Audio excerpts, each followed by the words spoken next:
क्या आप जानते हैं विक्रांत मैसी 12th फेल के अंदर गांव के लड़के जैसा दिखने के लिए वह गांव में ही 2 महीने रहे थे और वह धूप में जाकर 4-4 घंटे बैठकर अपना चेहरा काला किया करते थे। और पूरी फिल्म के अंदर विक्रांत मैसी का जो लुक दिखाया जाता है वह रियल में ही था, न ही कोई मेकअप। एक समय के लिए तो विक्रांत मैसी भी डर गए थे कि कहीं मेरा चेहरा काला न हो जाए। सो हेलो एवरीवन, आज की वीडियो में 12th फेल मूवी से जुड़ी ऐसी ऑसम सी डिटेल्स लेकर आया हूँ जिसे अभी तक शायद किसी ने ना नोटिस किया होगा। तो चलिए बिना टाइम वेस्ट करे स्टार्ट करते हैं। डिटेल्स नंबर 1, साल 2019 में अनुराग पाठक एक किताब लिखते हैं मनोज शर्मा की रियल लाइफ स्टोरी पर। दरअसल अनुराग पाठक मनोज कुमार शर्मा के साथ दिल्ली के मुखर्जी नगर में साथ में ही यूपीएससी की तैयारी करते थे। अगर आपने 12th फेल फिल्म देखी है तो जो इसके अंदर प्रीतम पांडे का किरदार दिखाया जाता है वह अनुराग पाठक से काफी मिलता जुलता रखा गया था। डिटेल्स नंबर 2, एक्चुअली अनुराग पाठक ने 2019 में जो किताब लिखी थी वो 2020 में डायरेक्टर विनोद चोपड़ा के हाथ लगी और उन्हें ये कहानी इतनी पसंद आई कि वह तुरंत इस पर फिल्म बनाने के लिए तैयार हो गए। डिटेल्स नंबर 3, जैसा कि आपको पता होगा कि विनोद चोपड़ा की जितनी भी फिल्में आई हैं, पीके, मुन्ना भाई, एमबीबीएस, 3 इडियट, सबको राजकुमार हिरानी ने ही डायरेक्ट किया था। तो आपके दिमाग में ये आया ही होगा कि आखिर 12th फेल को राजकुमार हिरानी ने क्यों डायरेक्ट नहीं किया। दरअसल विनोद चोपड़ा को जब ये स्टोरी पसंद आई थी तो उनके मन में आया कि राजकुमार हिरानी को लिया जाए, बट राजकुमार हिरानी शाहरुख सर के साथ डंकी को लेकर बिजी थे, इसलिए विनोद चोपड़ा ने इसे खुद डायरेक्ट करने का फैसला किया। हालांकि 12th फेल के अंदर विक्रांत मैसी को कास्ट करने का आइडिया राजकुमार हिरानी ने ही दिया था। डिटेल्स नंबर 4, आपने नोटिस किया होगा कि मनोज की एक छोटी सी बहन दिखाई जाती है। एक्चुअली मनोज की बहन का किरदार एक लड़की ने नहीं बल्कि एक लड़के ने निभाया था। डिटेल्स नंबर 5, जब मनोज गांव से बाहर ग्वालियर जाता है तो वहां एक बस स्टेशन और रेलवे स्टेशन दिखाया जाता है, जबकि जो बस स्टेशन देखने को मिला था वह रियल में बस स्टेशन नहीं था, उसे विनोद चोपड़ा ने बनाया था। वहीं आगरा में एक अंग्रेजों के जमाने के बंद पड़े रेलवे को ग्वालियर का रेलवे स्टेशन बनाकर दिखाया गया था।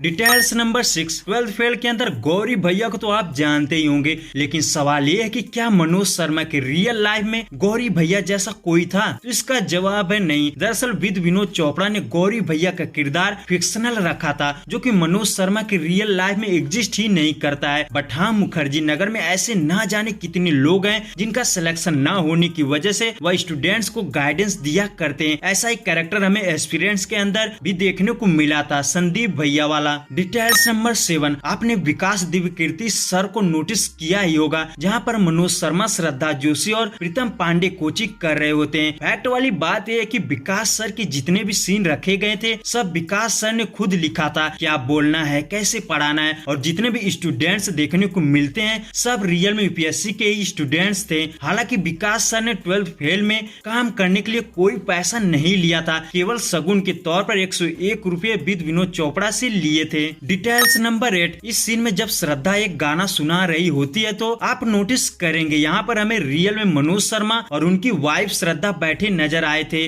बट इसे ब्लर कर दिया गया था। डिटेल्स नंबर 9, इस सीन में जब मनोज अपना फर्स्ट अटेम्प्ट रिजल्ट देखने जाता है तो वहां पर आप नोटिस करेंगे तो ये शर्ट पहने होता है, वहीं जब वह दूसरे साल रिजल्ट देखता है तो वही शर्ट पहने नजर आता है। एक्चुअली ये सब सीन विनोद चोपड़ा ने एक ही बार में शूट कर लिए थे और अलग अलग करके दिखाया था। डिटेल्स नंबर 10, वही सीन में जब मनोज और श्रद्धा कोचिंग लेने जाते हैं तो यहाँ पर आप नोटिस करेंगे तो दीप मोहन की तस्वीर नजर आती है और ये लड़की बोलती है कि दीप मोहन यहीं से पढ़े थे। एक्चुअली जब दीप मोहन पास होता है तो इसी लड़की को आप देख सकते हैं कि यहाँ पर दीप मोहन की फोटो खिंचवा रही होती है और वही फोटो यहाँ पर भी देखने को मिलती है। डिटेल्स नंबर 11, इस सीन में जब श्रद्धा मनोज को अपने घर का एड्रेस बताती है तो वह बोलती है कि मेरा घर मसूरी में कंपनी गार्डन से एक छोटा सा रास्ता ऊपर जाता है, 50 सीढ़ी ऊपर चढ़ो, वहीं पर मेरा घर है। हालांकि जब मनोज श्रद्धा के घर जाता है तो वह इन 50 सीढ़ियों को गिनते हुए नजर आता है। डिटेल्स नंबर 12, मनोज का दोस्त प्रीतम पांडे जो अपने पिता से बहुत डरता है, बट क्या आपको पता है कि प्रीतम पांडे को जो फोन आता है वह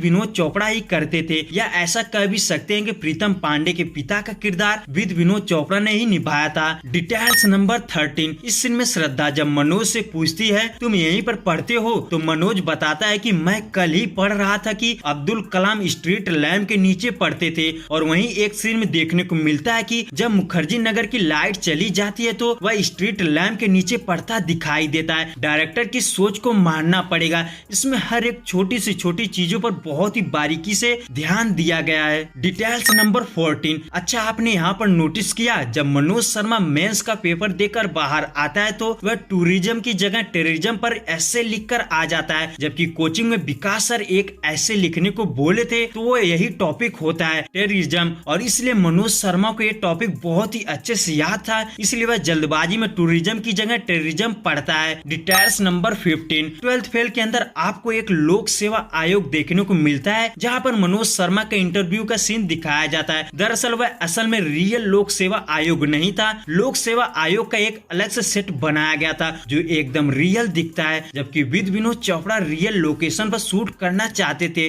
बट उन्हें परमिशन ना मिल सकी। Details number 16। क्या आपको पता है कि मनोज शर्मा सबसे पहले क्या बनना चाहते थे? एक्चुअली मनोज शर्मा पहले चपरासी बनना चाहते थे, जबकि इस सीन में मनोज शर्मा बोलते नजर आते हैं कि 12 पास हो जाने दे माँ, चपरासी की नौकरी पक्की। बट वह डीएसपी दुष्यंत को देखता है, उनकी ईमानदारी से मोटिवेट होकर उनके जैसा ही डीएसपी बनना चाहता था। सो यहीं पर वीडियो को समाप्त करते हैं। वीडियो पसंद आए तो लाइक जरूर करना मेरे दोस्त।